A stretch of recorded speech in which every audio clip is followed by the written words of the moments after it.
এসআইআরকে যে লক্ষ্যে পরিচালিত করার চেষ্টা করা হয়েছে বিহারে, যে ভোটাধিকার কেড়ে নেওয়ার, অর্থাৎ যার অধিকার আছে সেটাকে কেড়ে নেবে। আমরা তার সম্পূর্ণ বিরোধী। কোনো প্রকৃত ভোটারের নাম কাটা বাদ দেওয়া যাবে না। এই জন্য আমরা বুথে বুথে বিএলএ দিচ্ছি, এবং বিএলওরা যখন এই কাজ করবেন, বিশেষত যুব সম্প্রদায়কে সজাগ থাকতে হবে, সতর্ক থাকতে হবে, সতেজ সজীব হয়ে থাকতে হবে পাশে, যাতে কোনো রকমের এই মিথ্যাচার না করতে পারে। ইলেকশন কমিশনকে আমরা দাবি জানাচ্ছি স্বচ্ছতার সঙ্গে করতে হবে।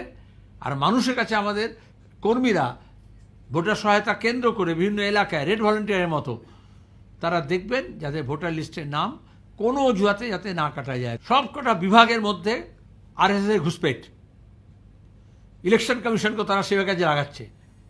তাহলে অমিত শাহ হোম মিনিস্টার বলতে পারে ডিটেক্ট, ডিলিট, ডিপোর্ট।